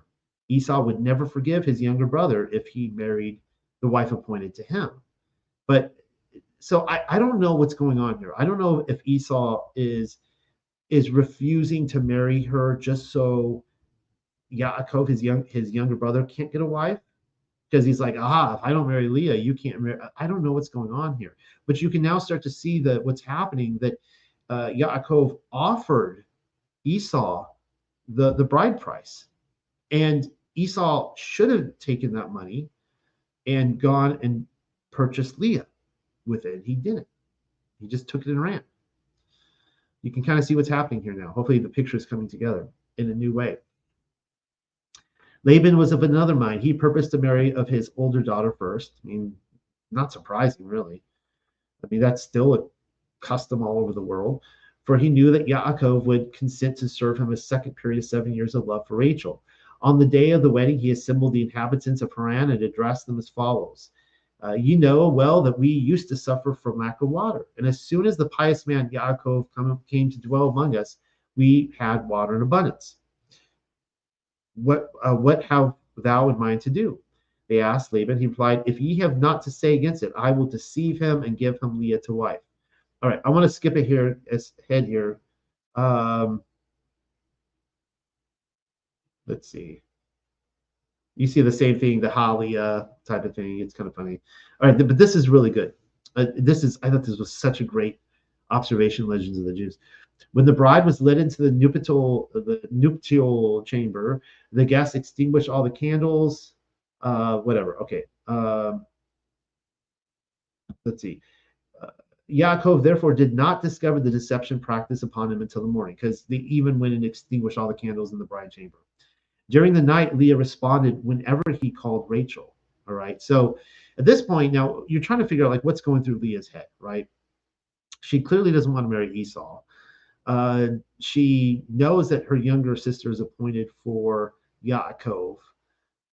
But on the other hand, so the question I have, how much of this is part of her deception? I think she's doing exactly what her father said to do. I think she's being obedient to her father, in the same way that the deception with Yitzhak when Yaakov went in and pretended to be Esau. Whose idea was it? It was Rivka's idea. Where did Rivka get it from? From the Ruach HaKodesh. He was being obedient to his mother. He was honoring his mother. He was under his parents' household. He's like, okay, I'll do it. I don't get it, but I'll do it. And I think the same thing is happening with Leah. Now, she's being deceptive, though, in the same way as Yaakov did. This really, I never saw this connection before, but look what she says. He says, oh, thou deceiver, daughter of a deceiver. He's calling his wife this. Like, they just had intercourse, who knows how many times, and now he's like pissed. And he's like, you daughter of a deceiver. Why did thou answer me when I called Rachel's name? I mean, that had to hurt, right? He's getting a taste of his own message. She says, is there a teacher without a pupil? She's saying, I took notes. I learned from you. I'm doing exactly what you did. I but profited by thy instruction. When thy father called thee Esau, didst thou not say, here am I? Ooh. That's such a great line there. All right. And so I wanted to show you here. Yeah, I'm putting this note. I'm sorry I'm not reading all your notes tonight. I was getting a lot more of them last week when Michael, I was having time to read them when Michael was talking. But Pamela also said, I read somewhere that they were twins, cannot remember where. For the life of me, I can't remember either, but I just have it in my mind that they were twins. I was trying to look that up. Okay. So this is from First Adam and Eve, or Ashaha, which is a beautiful name. That's Pamela's version in the Paleo, Ashaha. And that night, while he was praying, Satan, I think it's Seth here praying. No. I'm sorry. This is Havel praying. Seth isn't born yet. Satan appeared to him under the figure of a man, who said to him, you have frequently moved your father into making offerings, fasting, and praying. Therefore, I will kill you and make you perish from this world. But as for Havel, he prayed to Elohim and drove away Satan from them and did not believe the words of the devil. Then when it was day, an angel of Elohim appeared to him and said to him, do not cut short either fasting, praying, or offering up an offerings to your Elohim. First, for look, Yahuwah had accepted your prayer. Be not afraid of the figure which appeared to you in the night and who cursed you to death. And the angel departed from him. Then when it was day, Havel came to Adam and Ashaha, I saw Eve here, but Ashaha, and told them of the vision he had seen. When they heard it, they grieved much over it, but said nothing to him about it. They only comforted him. Now, keep in mind, why am I reading this? Because Rivka had the same thing, where Esau's like, unlike Cain, I'm going to wait till my dad dies, and then I'm going to kill him. I'm not going to make that mistake. And Rivka's like, oh my goodness, my eldest son's going to kill my younger son, right? So we're seeing this replay. But as to the hard-hearted Cain, Satan came to him by night, showed himself, and said to him, since Adam and Eve love your brother Havel so much more than they love you. And you figure maybe this is how Esau is feeling, right? They're probably both feeling that way. They wish to join him in marriage to your beautiful sister because they love him. However, they wish to join you in marriage to his ugly sister because they hate you. So maybe he's thinking that. Maybe Esau's like, oh, Leah's she's probably the ugly one. They just want me to marry her. And she wasn't. She was beautiful, just so everyone knows. And I think that's probably too. Even though Lulua, who was the sister that Havel was supposed to marry, it says that she was more beautiful than even Eve, that she surpassed her beauty. She was just a beautiful woman. And apparently that's what Lulua means. Now, before they do that, I'm telling you that you should kill your brother. That way your sister will be left for you, and his sister will be cast away. And Satan departed from him, but the devil remained behind in Cain's heart and frequently aspired to kill his brother. All right. Scene connections. Moving on. Paleo BARASHAYATH 29. I can't believe I got like 35 minutes left. I'm like, let's get ready. All right. But Yahuwah, the ever-living, saw that he hated Leah, so he opened her womb, but Rachel was childless. That's really interesting how Yahuwah works there. So Leah conceived and bore a son, and I think like Yahuwah is like, you look, it's not her fault. Like, she didn't do anything wrong here. And she called his name. This would be Reuben. And I put in here. This is not in the. I put this here to kind of give me a visual note to see. For she declared that Yahuwah, the ever-living, has looked on my sorrow, so that now my husband may love me. Now, I'm going to comment here really quickly that the first three sons that Leah has, she gives them names. It's interesting that she gives them names. It's like, remember, Abraham was the one that named Yitzhak after the fact that his wife left. It wasn't that Sarah named him that, it was Abraham remembering that name. But she's naming her three sons that seem to be like her desire to be loved by her husband. She really wants to be loved by him. And so she gives them, so we see the first one is to see. She wants to be seen for look what I gave you. And she conceived again and bore a son and said, now the ever-living has heard that he hates me. So obviously that's on her mind. She's like, man, like, so he has given to me also this. So she called the name Shama Uan, or to hear, right? She wants to be heard. She wants to be seen. She wants to be heard. Then she conceived again and bore a son, and she said, now certainly my husband will cling to me, for I have borne him three sons. Therefore she called his name this is Levi. It would be Shimon and Levi, and to attach.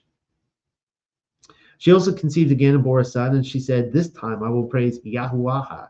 So she called his name, this would be Yehuda. I'm sorry, I didn't practice this one today. Yehuda. Then she ceased to bear children. When Rachel saw that she bore no child to Yaakov, she envied her sister and said to Yaakov, give me children, and if not, I shall die. But Yaakov's anger flared up at Rachel, and he answered, am I in the place of Alahayam to hold back from you the fruit of your body? It's kind of an interesting, a similar phrase to what Yitzhak told Rivka as well when she got angry at him for not having any children. She therefore declared, so I think in this case, Yaakov's like, however insensitive this comes across, it's like, look, I know that I can have children because probably didn't help Rachel anymore, but it's like, look, Leah just had like 5 sons, and Rachel's like, tell me about it. I know, right? She therefore declared, see now my attendant Bilhah, or Balahaha. And we're going to see the same thing again with Sharaha when she gives Abraham Hagar. Go to her, and she shall bear at my knee. The idea of bearing at her knee is that when that baby comes out, it's going to be Rachel's baby. So that I also myself shall have children from her. So she gave to him Balahaha, her servant, for a woman. And Yaakov went to her, and she conceived and bore a son to Yaakov. Then Rachel said, Alahayam has done me justice, and also has heard my voice and given me a son. Therefore she called his name Dan. Again, Balaha, the servant of Rachel, conceived, bore a son to Yaakov. When Rachel exclaimed, I struggled with Alahayam. I also struggled with my sister. So she called his name Naphtali. Now, I find it really interesting that Dan will eventually, I think, I don't know, we'll get through the Torah portions, but Dan was the most troublesome tribe from the very beginning, and they were the first to give up their land inheritance. They moved up to Og territory to Bashan, and eventually they moved on from there. And the records seem to show that Dan was the seafarers. They were probably the Vikings, if we're going by official history here. They moved all the way up to Sweden, and there's a lot of Dans way up in the north. Apparently, they sailed down around Africa, and they went down to, I think, Cameroon. And Naphtali, I meant to look this up today, just so I'm not giving you false information, but I'm pretty sure Naphtali, according to my past notes, what appears to be like the Mongols, like Genghis Khan. Naphtali was a fearsome tribe of warriors, as Dan was as well. So it's kind of interesting that these two sons that come out of Rachel's maidservants, go on to become these tribes, scattered all over the world. When Leah saw that she ceased to bear, she took Salabhaha, her attendant, and gave her to Yaakov for a woman. So Zalabhaha, the servant of Leah, bore a son to Yaakov. I mean, this is like painful to read on one hand, and on the other hand, it's kind of a comedy. I mean, keep in mind though that a comedy is a great tragedy, right? We always think of dramas as a great tragedy. Actually, comedy is a great tragedy.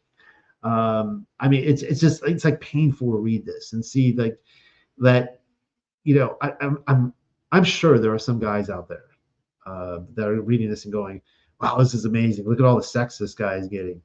I mean, I'm reading this and going, like, he's surrounded by 4 women who are in competition and not getting along, and 2 sisters who I don't even know if they're talking to each other. I mean, this is like not a situation I want to be in. For the men out there who think polygyny is a good idea, good luck with that, because I don't see like any like examples in scripture where it turned out well. Then Leah declared, "Buy a troop," and called his name Gad. Zalapah, the attendant of Leah, also bore a second son to Yaakov, and Leah exclaimed, "I am blessed, for the woman will bless me." She therefore called his name Asher. Now, I've said often in the past that Israel has 4 mommies, which is true, but technically, I guess it's really 2, right? Because they were born for either Leah or Rachel.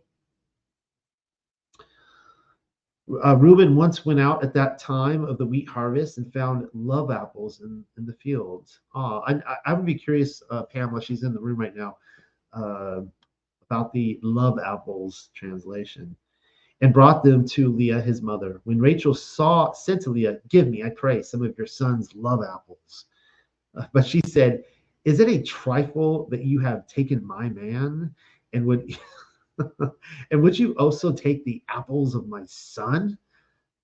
I'm going to read that one more time because this is like the best line tonight. "Is it a trifle that you have taken my man?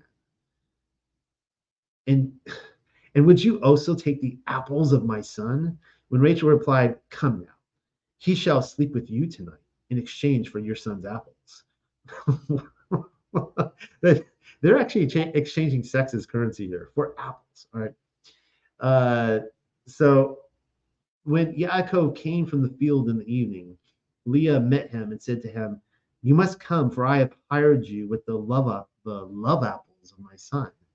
So sleep with me tonight."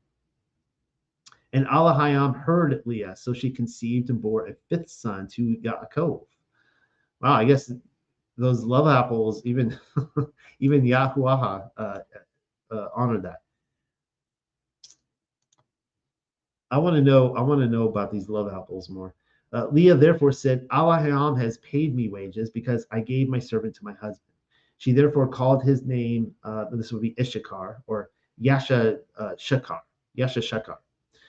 Leah afterwards conceived again a 6th son to Yaakov. Then Leah said, "Alahayam has endowed me, even me, with a good dowry, so that my husband will live with me, for I have borne him 6 sons." Therefore she called his name Zebulun, or Zabalat.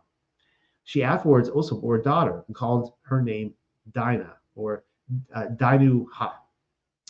But Alahayam remembered Rachel and always listened to her and opened her womb. And she conceived and bore a son. Then she said, Elohim has taken away my reproach. She therefore called his name Yosef, or Yahweh-Saf, saying, Yahuwah, the ever-living, has added to me another son. But it occurred that when Rachel had borne Yosef, Yaakov said to Laban, send me away, and I will go to my own home and to my own country.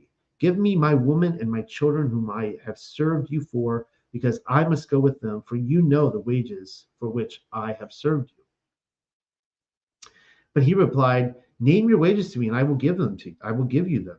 So he answered, you know that I have served you, and how your herds have been with me, for they were small that were with you before me. The idea is that I didn't read you this, but the idea is that there was also, remember, he went to Abimelech because of the drought.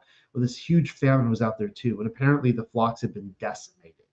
And remember what was happening when Yaakov is going, or no, I'm sorry, when Yitzhak is going around during this famine. Wherever he digs, these wells come up, and it just prospers, and the people are still sealing them. So the same thing is happening here now. Yaakov is going back here during a famine, and the sheep are now prospering, even though they should be dying.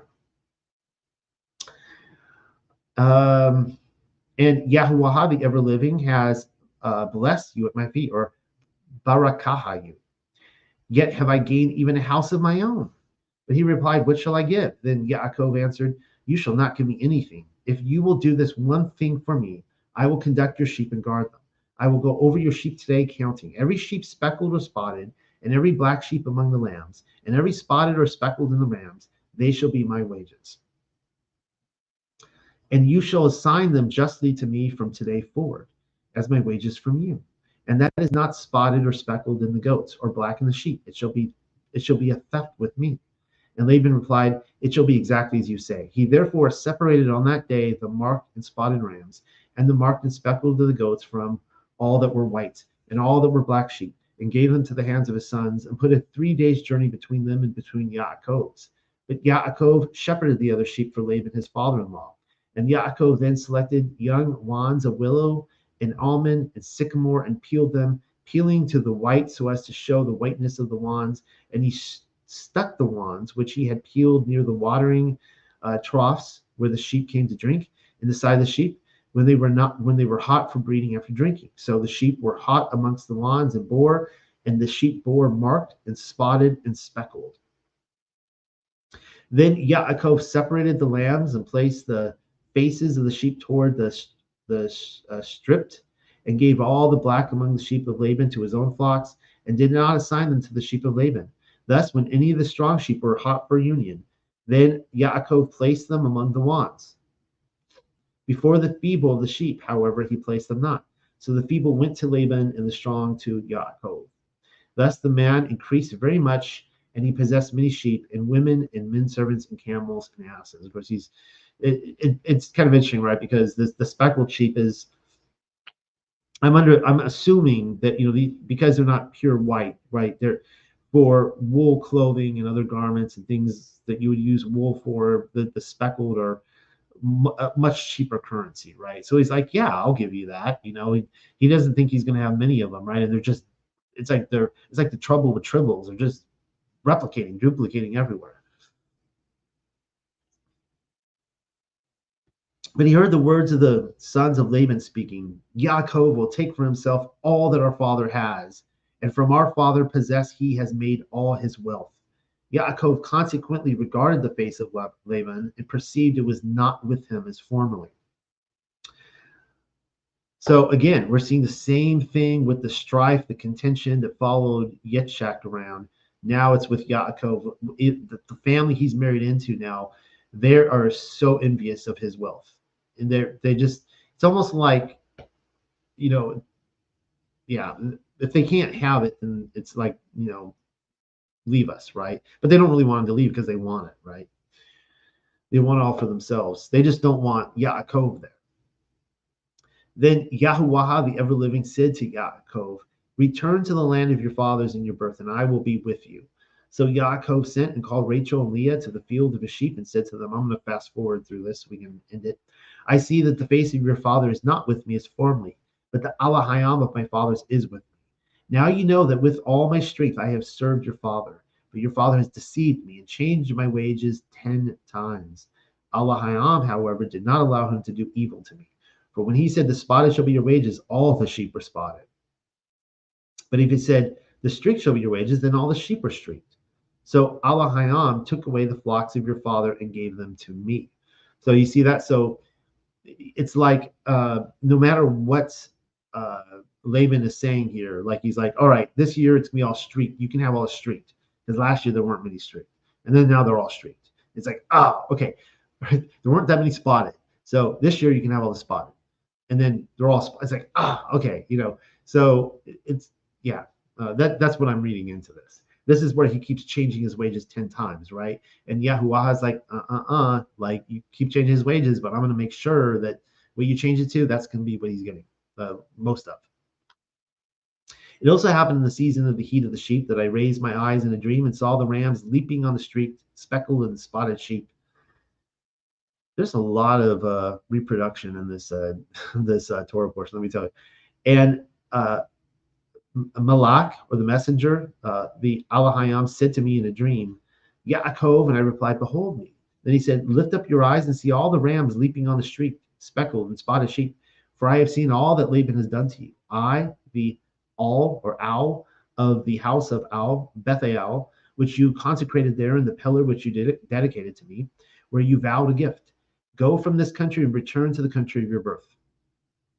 Then Rachel and Leah answered and said to him, what portion or inheritance is there to us in the house of our father? Are we not like strangers and outcasts to him? For he sold us and has eaten up our money. Ouch. So it sounds like, so Laban has now kind of like Esau, right? Ate up all his money. For all the wealth which Allahayam has stripped from our father, that is ours, and our children's, so do all that Allahayam has said to you. Therefore Yaakov arose and mounted his children and wives on camels and collected the whole of his herds and the whole of the property which he had acquired by trading, property he had acquired in Padanuha Aram, or Padam Aram, to go to his father Yitzchak in the land of Canaan. Laban, however, had gone to shear his sheep. Then Rachel took away secretly the Teraphim, all right, which were his father's. I think Teraphims arrive 15 times in Canaan. I think I don't know if that number is important, but a teraphim is like it'll be described when I go over the Jasher portion. I should get there tonight. Thus Yaakov stole away secretly from Laban the Arameah without informing him, for he fled from him. So he fled, he and all his possessed, and they went up and crossed over the river, and he set his face to Mount Gilead. Now, so he didn't take anything of his father's, but except Rachel secretly stole these idols. All right. And this is going to get her in trouble. But on the third day, it was reported to Laban that Yaakov had fled. Then he took his relatives with him and pursued after him a 7 days' journey and came up with him at Mount Gilead. But Allahayam appeared to Laban in a dream by night and said to him, guard yourself in what you do to Yaakov, for either good or ill. Laban, however, overtook Yaakov, and Yaakov had pitched a tent on a hill, but Laban with his relatives on Mount Gilead. Laban then said to Yaakov, what have you done? You have carried away my daughters like captives, desolates. Why did you steal away secretly, flying away and to deceive me, and not inform me, when I would have sent you away with pleasure? No, he wouldn't have. And with the sound of drums and harps. Oh, I'm sure. With the Halia. You have not even let me kiss my children and your children. You have acted like a fool. Truly, there is an Allahayam who guides me from evil and acting with you. For the Allahayim of your father last night said to me, guard yourself in dealing with Yaakov for good or ill. So go on your journey, for you desire the house of your father. But why have you stolen my Allah? Then Yaakov replied, because I was afraid, for I said he will certainly steal his daughters from me. If, however, you find your Allah, it is not known to me. Go round what is with me and take your own. So he's saying, look, I don't know about what you're talking about, these idols. I didn't take any of that. Go around. If you find them, take them. For Yaakov did not know that Rachel had stolen them. Laban, however, went around the tent of Yaakov and the tent of Leah and to the tents of the two mothers and did not find them. Consequently, he left the tent of Leah and went to the tent of Rachel. But Rachel had taken the Teraphim and placed them under the camel saddle and sat upon them. So Laban searched all the tent and could not find. And she said to her father, "Let it not grieve your eyes, Adonai, that I am not able to rise before you. For the what? For the way of women is on me." She's saying, "But I'm on my period, and if I stand up, it's not going to be pleasant. So I'm just going to sit here. Don't mind me." So he searched and did not find the Teraphim. Kind of interesting that, she did deceive her father, and I don't know. I mean, maybe she never forgot what happened the first time, right? That she was supposed to be with Yaakov, and her father deceived. What would it have been like on Rachel's wedding night? I mean, did they like tie her up? I mean, at what point did they say, "Sorry, you're not getting married"? Did she get dressed up and then they locked her in a room? I mean, you figure she was probably crying all night, right? That had to be a horrible night for her. Then Yaakov was furious and abused Laban. And Yaakov was savage and said to Laban, "What is my fault? And what is my sin that you have come after me? Now you have searched all my goods. What have you found of all the goods of your house? Put it before my people and your people, and they shall decide between us. During the 20 years I have been with, I have not lost a sheep of goats or goats of yours, and I have never eaten a ram of your flock." Take a note of that. That's really interesting. He's never eaten a ram of your flock. This is just parallel Cain and Abel. "I have never brought you the main. I have borne the loss from my own hand. I have restored to you the stolen by day and the stolen by night. I have borne the heat by day and the cold by night, and my eyes have never rested. These 20 years I have been in your house. I served you 14 years for your 2 daughters and 6 years for your sheep. And you have cheated me over my wages 10 times. If the Alahayam of my father Abraham and the fear of Yitzchak had not been with me, then you would have been sent away empty. But Alahayam saw my weary feet and defended me last night." I assume that when he says you would have sent me away empty, that he's saying if it wasn't for my fear of Alahayam, I would have walked off with my strength. I would have taken all your stuff. But Laban answered and said to Yaakov, "The girls are my girls, and the children are my children." That's like his heart speaking right there. Like he gave his daughters off. Those aren't his children. Those aren't his daughters anymore. They belong to Yaakov. He worked for them, but he really did see them as slaves. I mean, they were in slavery that whole time. "And the sheep, my sheep, and all that you see is mine. And for the girls, what shall I do for them, or the children which they have borne? However, now come one, and let you and me make a settlement, and let it be a witness between myself and you." All right, so I'll read this real quick. Actually, no, I'll skip this. But okay, let's read verse 19 right here. This is Cain and Abel arguing. I thought this was really interesting.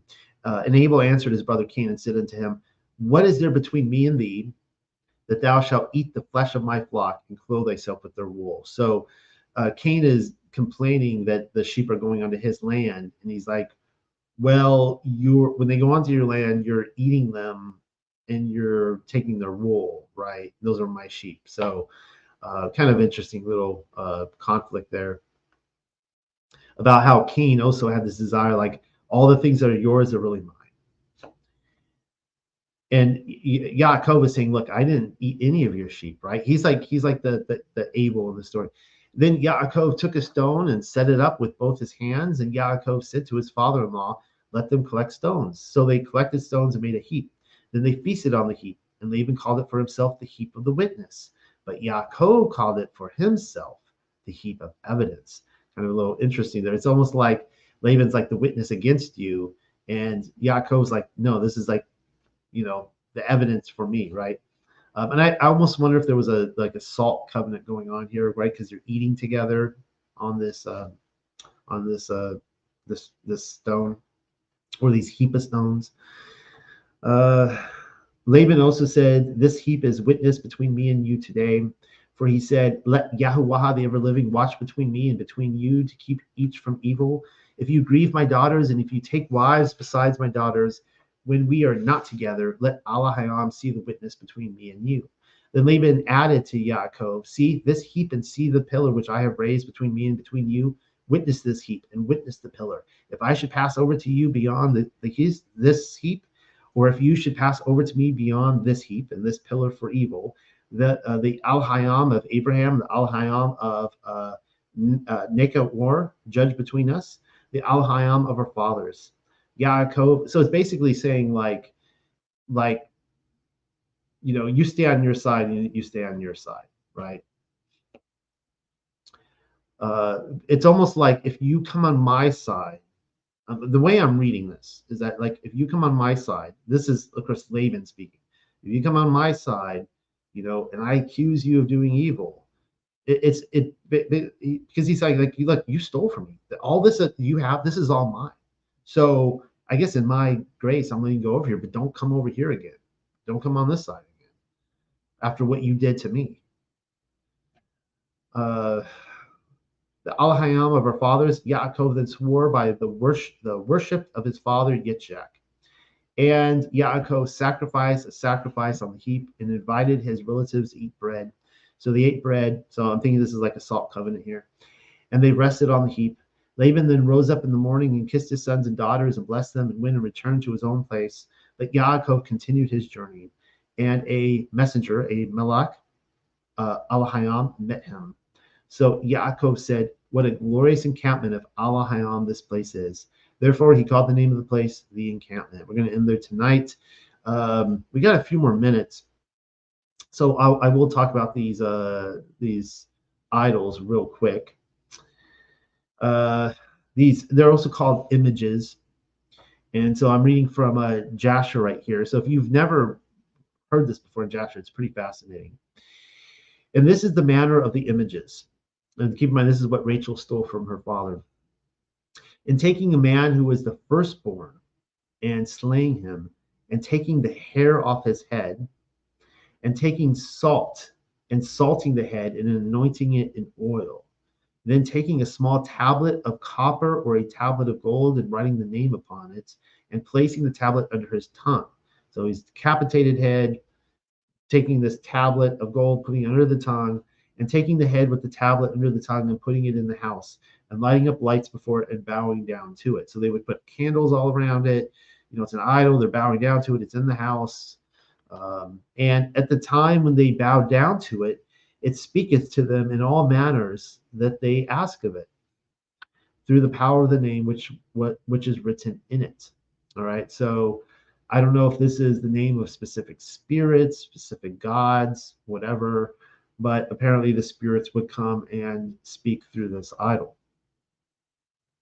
And some make them in the figures of men of gold and silver and go to them in times known to them. And the figures receive the influence of the stars and tell them future things.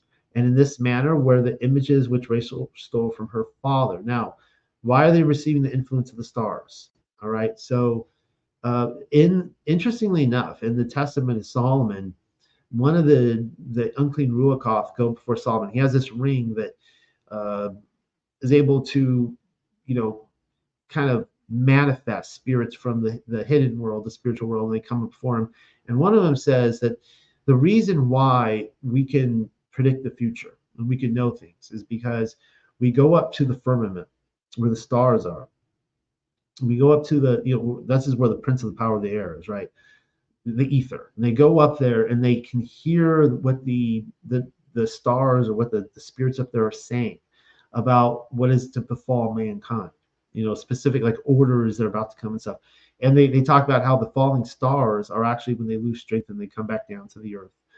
And they're able to kind of have an inside scoop on some things. And so they can come and they can foresee the future. Of course, you figure that if you're in the spiritual realm and you're somewhat knowledgeable, eventually it kind of just you kind of wing it, right? You can just kind of say stuff and it sounds good. Anyways, and Rachel stole these images, which were her father's, in order that Laban might not know through them where Yaakov had gone. So it's interesting that Rachel was still like, you know, you get this sense that like they when it comes to Yahuwah, they're like, yeah, we'll serve your Elohim, we'll go with you. But he was still kind of foreign to them. They hadn't really warmed up to him, it seems like, yet. I mean, they were, because this is their husband's Allah Hayam, but she's still concerned about these images, and unfortunately it caught up with her later. She died young. We'll get to that in future readings. I did want to comment on this here on the Teraphim. We see it a couple times I said it happens 15 times in canon. We see it in 1 Samuel 15:23 when Samuel comes up to Saul and he says to Saul, "For rebellion is as the sin of witchcraft, and stubbornness is as iniquity and teraphim." So he actually calls him. He says he's like a teraphim, right? Well, it's kind of interesting because just a few chapters later, we have that scene where David goes into it's like Michal, that's his wife, his wife under Saul. He goes into her house, and Saul's trying to kill him. He knows that he's going to. It's almost like a Samson story, right, where the Philistines are waiting outside with Delilah, and they know that they can kill him at her house if he's bidding with her. So she lets him out on a rope down the back window. But this is kind of interesting, and this has been largely discussed. How is it that she has a teraphim in her house? How is David okay with it? Did he know about it? All right, and what's really going on here? But this is what it says. Saul also sent messengers into David's house to watch him and to slay him in the morning. And Michal, am I pronouncing, or almost like, yeah, Michal, David's wife told him, saying, "If thou save not thy life tonight, tomorrow thou shalt be slain." So she let David down through a window, and he went and fled and escaped. Well, she took an image and laid it in the bed. So an image, this is the same thing, the idol, the teraphim, right? The same one we read from Jasher, a head with, a tongue and cut off, nasty stuff, right? Salted, olive oil, oiled up, everything. And she took it and laid it in bed and put a pillow of goat's hair for his bolster and covered it with a cloth. And when Saul sent messengers to David, she said, "He is sick." Anyways, long story short, it's like Ferris Bueller's Day Off. The guards are actually tricked. They looked and they go, "Oh, okay, David's still in bed. All right, we won't kill him, I guess, or whatever."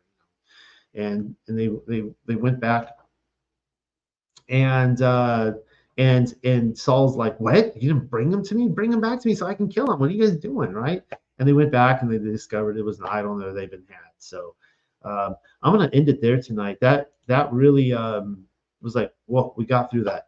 It's been 2 hours, and I'm gonna take a few minutes break because we got the late show starting. I'm going to be going over the Book of Creation next. I recommend that everyone give it a shot. Try to listen to the Book of Creation.